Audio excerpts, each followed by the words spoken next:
Good morning. I thought we could talk more about adoption and the impact of adoption on children and why some of what we're seeing on social media isn't a great representation for adoption, specifically on how it's being presented, but more so on how people are engaging with adoption content and how it's not being addressed and nipped in the bud. So there are some big creators that are going through the adoption journey, and I love that for them. And they are talking about it and talking about process, and they are talking about it in a positive light. And I understand why they're doing that, because they want people to adopt. But the problem with that is that it's making people want to adopt for not necessarily the right reasons. And it's kind of painting adopters in this savior complex.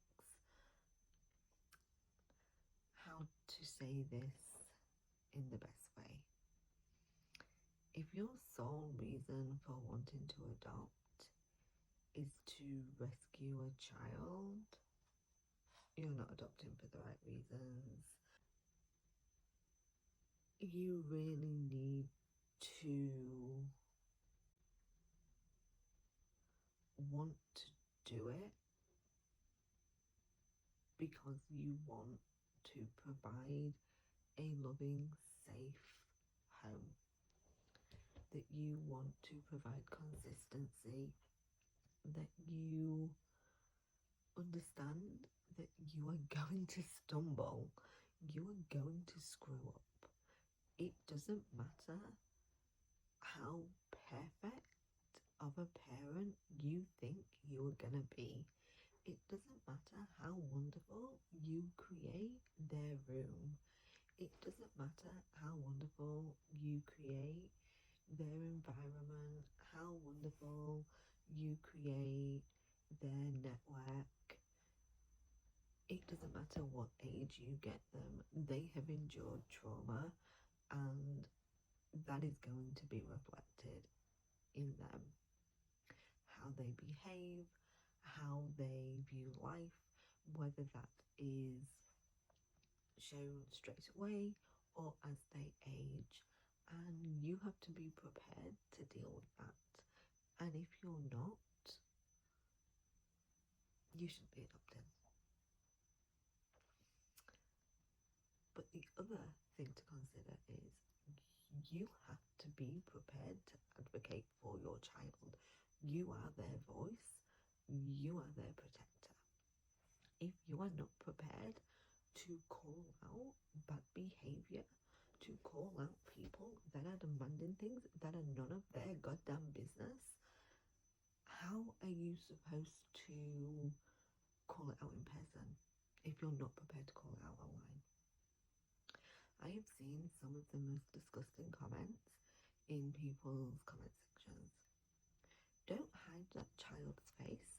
We want to see that child. I'm sorry. Why? That child is none of your goddamn business. Just because somebody's sharing their journey with you does not entitle you to that child at all. How old is that child? What does it matter to you? None of your business. Where is that child from? None of your business. Why are they in care? Why are they being adopted? What happened to their birth parents? Are they in care because of this? Are they in care because of that? What do the social workers think because of this? It's fine if they show your face because you're their parents now. You can make those decisions. Social workers will know about this and it will be fine. You know none of this. You know none of this, and you are not entitled to any of this information, regardless it is still that child's journey and that child's information. It's disgusting that you think it's beyond me. But what's worse than those demands is that there are no responses on the people's videos those are saying that's not your information to have. That's their private information. We will not be sharing that. Why would you not put that boundary in place? And even the fact that they're online at all, monetizing your child so early on in their journey when they are not able to verbalize their views. It's very worrying. And the fact is that listening to people talk about their children and what they're like, and oh, they're doing this and they're doing that, and I'm just like, that is not necessarily a good thing. You know, I was having this conversation with somebody about my child when he came home, and when he came home, we were really impressed. He settled in so well. He didn't react to the fact that he was in new surroundings. He didn't look for a foster carer that he'd been with for 6 months. He came to me for comfort. He didn't cry during the night looking for his foster carer. He was so placid, and we were like, oh, he's such a content baby. Oh, this is so wonderful. He's so good. And at the time, we just thought he bonded with us really well and that he just settled really well. In hindsight, the red flags were flying. No, he didn't settle well. Or detached. That he was just like, oh well, somebody will take care of my needs. Oh well, I'm in a surrounding. It should have been a red flag that he wasn't upset that he was in a completely different surrounding.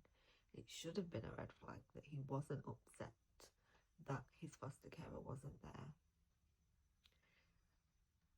Because as adopters,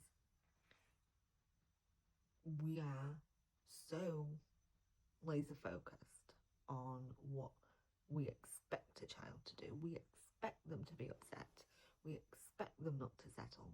That when they do, we just think, oh, this is wonderful. So when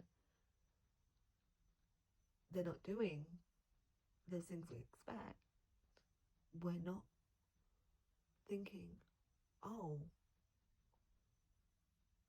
this isn't right. And it's not that it's a bad thing.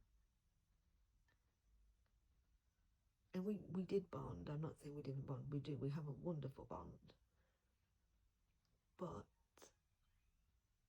it should have clicked that there's something. And had it clicked sooner, I potentially could have sought him help sooner. And I would not be battling now to get him the support that he needs. Because trust me, you will be battling for a long time to get your child the support that they need. It is a constant battle. But